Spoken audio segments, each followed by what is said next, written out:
Great. Okay, we have got Rachel from Austin wants to talk about growing up and having to take medications and the family struggling to pay for them. Rachel, you're on with Ethan and Jenna. Hi, Rachel. Hey guys, how's it going today? Good. How about yourself? That's all right. Oh, not too bad. Not too bad. I finally had a topic that I felt I could call in and actually like share about and everything. So I'm like, Thank great. you. Go ahead whenever I you're ready. apologize up front if I tear up or anything. I wear my emotions on my sleeve. It feels Oh my like. God, girl, me too. But yeah. But and just to harken back really quickly, the reason people want to call you and talk to you and chat to you and all that is just a reflection on your character. You guys are both just so awesome, loving people and open and accepting and yeah. Well, thank you. I do. I actively try my best to be as patient and understanding as possible. I used to say, well, I guess I can still say this. My superpower is people tend to open up to me. Like I think one of the phrases I hear the most is, I have no idea why I'm telling you this. I'm like, yeah, it's like I just get around people and they start talking, and it does. It makes me feel good. But anyway, sorry. Please continue. Yeah. Oh no, sure. Yeah.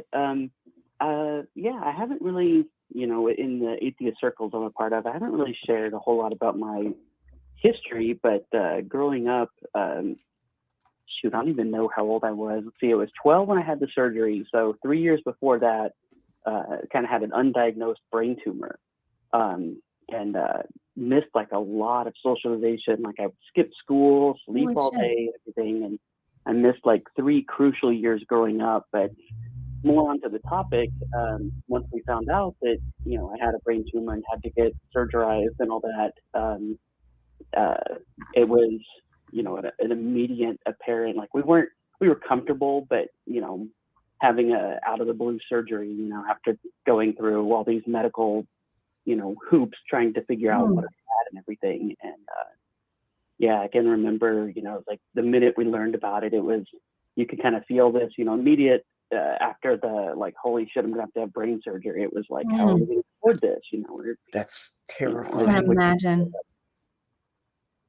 It was rough, but I could go ahead. Sorry. Yeah, that's actually like legitimately, like I've always been scared of surgery, but like brain and heart surgery, like that I anyways, sorry. Yeah. Oh, trigger warning. Sorry, if you're watching this now, we don't like, since it is medical issues, and she's talking about like brain and surgery, I don't know if this traumatizes you, so please be warned. Good call, actually. But yeah, I mean, it was an immediate kind of struggle for the family and everything. I can remember, seeing my mom sit down with this like huge medical bill on the living room floor and going through it piece by piece to, make sure that we weren't overcharged for anything, and, make sure they didn't put it down any kind of superfluous crap that I didn't need or anything like that. And, being 11, 12 years old and learning that your cost the family $48,000 for medical for brain surgery, like that's rough. But even the harder thing going forward was that it was a pituitary tumor, so I don't have a pituitary gland anymore and have to take, I mean, even today I'm on 13 plus medicines, and oh my God, I know that it's been as high as almost 20 medicines, and one of them, I think the cash price, like if I were to pay out of pocket, is like almost $1,000 for a bottle. Oh my God.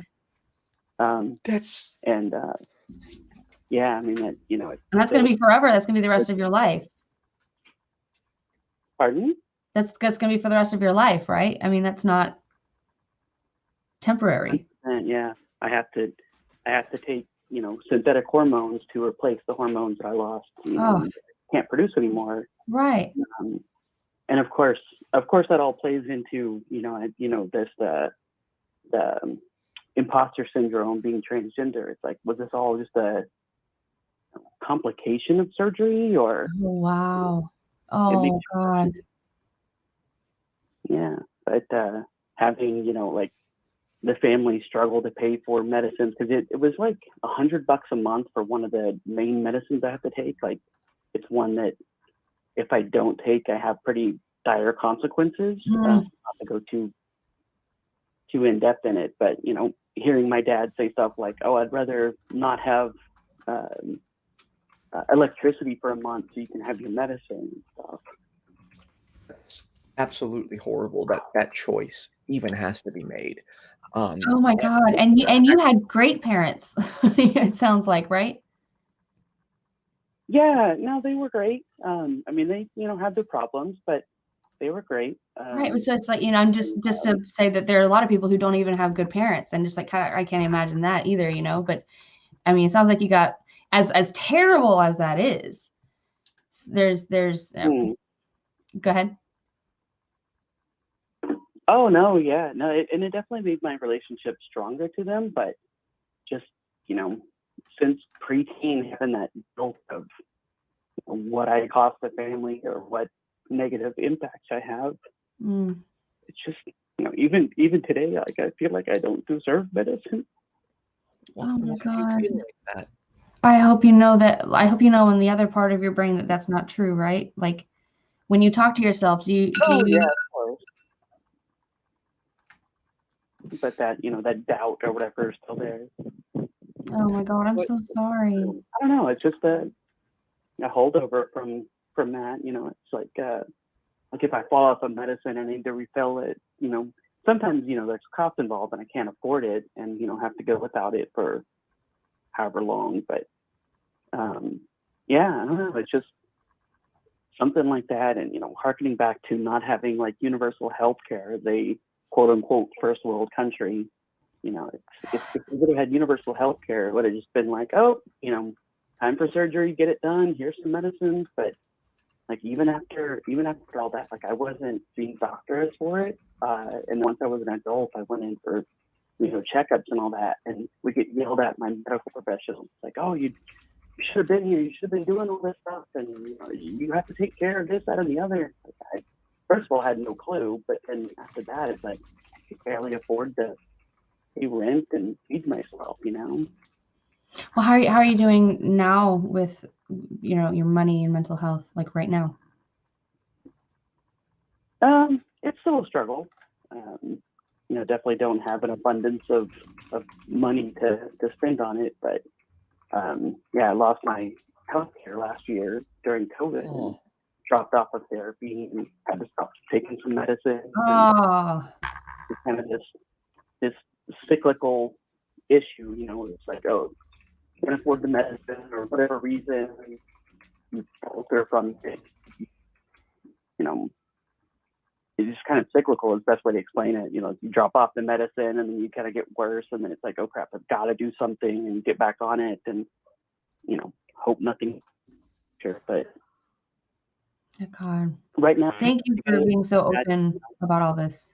And also, oh, Rachel, this brings up a topic we should cover, and we would need to get the appropriate people to cover it responsibly. But mental health and trans issues.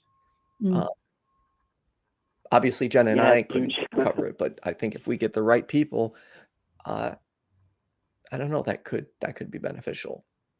That's I you know, for me, I just like to try to find things that are important and not being talked about. My mentality has always been when there is a problem, you take the biggest light you can find and you shine it on that problem. Yeah. You look like you're in deep thought right now. Well, because I actually came out. I am actually trans. I'm non-binary, but I don't experience any kind of gender dysmorphia. So it kind of depends if you'd want to have a show on the big umbrella of trans issues, or if you wanted to zoom in on the binary trans, which tends to come with some more dysmorphia. Oh, actually, I don't know which one has more dysmorphia, but I just don't. So we'd have to get somebody who wants to talk about that if you wanted, just depending on which topic you wanted. Yeah. Rachel, is there I was gonna make it. Oh, go ahead. Go ahead. No, you please, Rachel. Oh, I was going to say, Jen, I was going to make a quick joke about, oh, you don't have gender dysphoria. That means you're not really trans. Oh, I'm just joking, though. Anyway, you go ahead. No, I was just going to ask if there was anything else you wanted to touch base on before we move on to our last caller. No, not at all. I felt this was a topic I could share and wanted to call in and yeah, have you guys talk about it and see, how it affects other people, and for sure. Thank you. I appreciate you guys doing the show. Thank you so much for having this platform for people to be able to call in, and mental health is huge. Hell yeah. Thank you. And hopefully, I hope getting that off your chest or talking about it with us, maybe helped you in some way.